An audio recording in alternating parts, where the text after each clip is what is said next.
Sanibonani, Tumelang, Absheni, Enda, Molweni, Lotshani. Awungathemba sonke sisase right la sikhona khona. Ngiyathemba inkosi isasigcinile sonke. Namhlanje ngifuna ukukhuluma ngendaba yemibuzo. A lot of people they say you must not question what is in the Bible. Listen. You can question anything. You can question anything. And you can question anyone. If God himself was questioned by the people in the Bible, who is a human being today to say you can't question him? A lot of people, they will tell you when you raise the questions that, hey, how do you dare ask questioning the God-anointed person? Listen, even God himself, he says you must question, you must ask questions. If you don't know anything, you must ask questions. Open Judges 6, verse 36. Let's read from verse 36 to 40. Then Gideon said to God, Gideon said to Yahweh himself, if you are going to give Israel salvation by my hand, as you have said, see, I will put the wool of a sheep on the grain floor. If there is dew on the wool only, while all the earth is dry around it, then I will be certain that it is your purpose to give Israel salvation by my hand, as you have said. And it was so, for he got up early on the morning after, and twisting the wool in his hand, he got a basin full of water from the dew on the wool. He did not end there. After that happened, he went back to Yahweh again. And he said, verse 39, then Gideon said to God, do not be moved to wrath against me. If I say only this, let me make one more test with the wool. Let the wool now be dry, while the earth is covered with dew. And that night God did so, for the wool was dry, and there was dew on all the earth around it, and the wool was dry. So he said to God first, if it is you who is sending me, I want to give you a test. Here's the wool. By tomorrow morning, let the wool be wet and the ground around it dry. And God did so. He made it wet as he twisted the wool and filled up the basin with water from that wool. But the ground around it was dry. And he said, I saw that one. Now can you make the wool be dry and the ground wet? And God did so. He did not say, why are you questioning me? He did not say that. And you go to John 20, verse 25. It says, so the other disciples said to him, we have seen the Lord.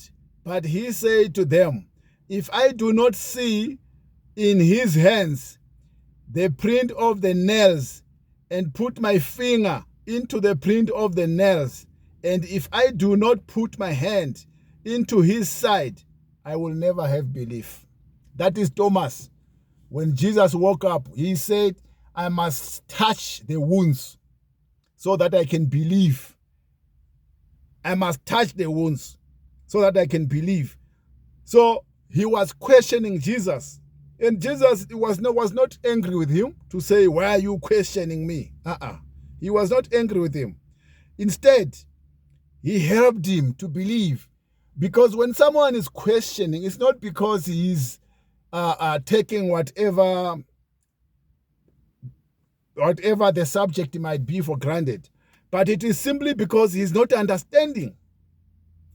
Let's open James 1, verse 5. It says, if any of you lacks wisdom, Let him ask of God, who gives generously to all without reproach, and it will be given to him. Let him ask. Now, when we ask questions, whether it is from the Bible, whether we asking what we hear in the churches when they're preaching, is not to say we're challenging it for fun. We want to understand what they are talking about. You go to Isaiah 1, verse 18. There Yahweh say, "Come now, let us reason together, says the Lord." Come now, let us reason together. When you're reasoning together, what is it? You're exchanging the conversation. Where you don't understand, you ask questions. So I don't know where the pastors are getting this thing of when someone is asking questions, then he is being a rebellion. No. The biblical figures questioned God and were not condemned. Abraham questioned God about Sodom. Genesis 18, verse 23 to 33. He was not condemned.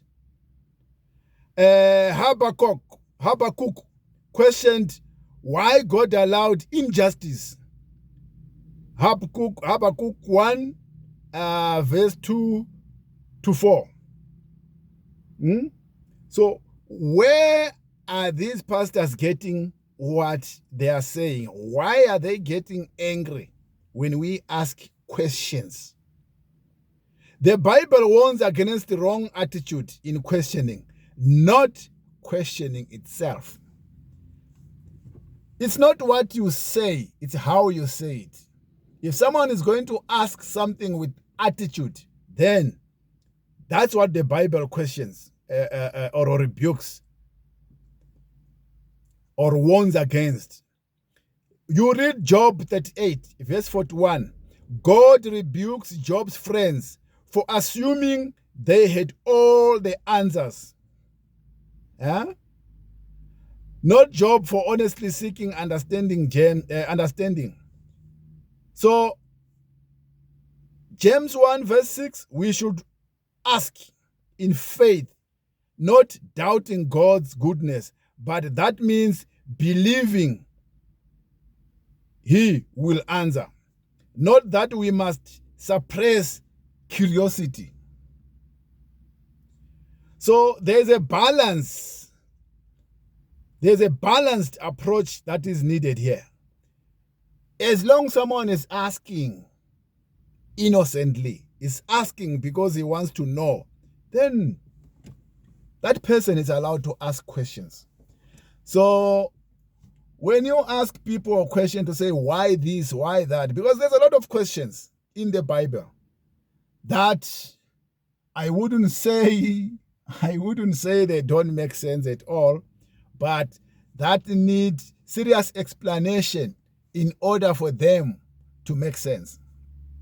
One of it is the one that I was talking in my last episode. The issue of the name of the Messiah. I said the name Jesus is 500 years old, while Messiah himself, he died 2,000 years ago.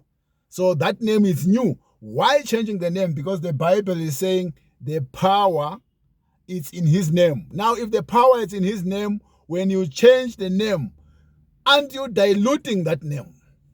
It's a question that I have. So do not be cross, or do not think that I'm being rebellion. I need understanding.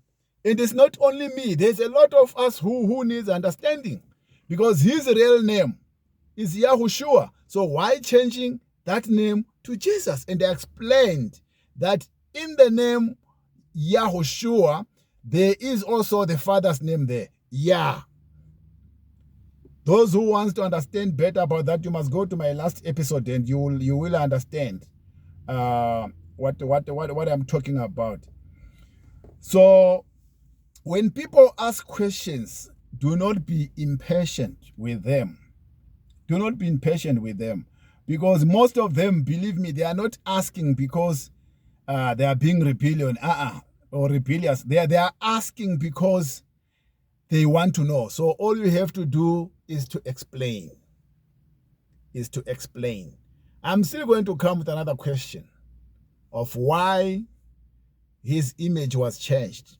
And I'm still going to come with another question of why changing the normal holiday to the holiday that we were given by Yahweh with HOLY to holiday that the humans created with HOLI. Why? Those are questions I have. So if anyone have got explanations, then it's fine. Explain.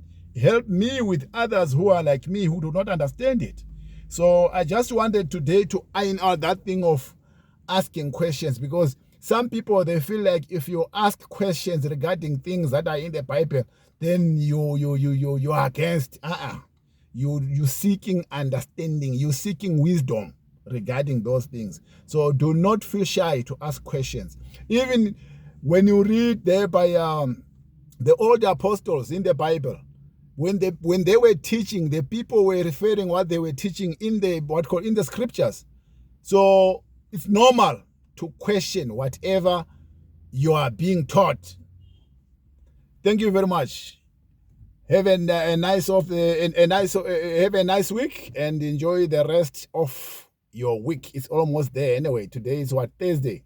So tomorrow is Friday, the preparations day for the Sabbath, and then after that is the Sabbath. So yeah, enjoy. Have a blessed weekend ahead, and we will talk again. I will always come. Thank you very much, and thank you for watching us here at the Wonder Holy Debate. The name of my channel, Wonder Holy Debate.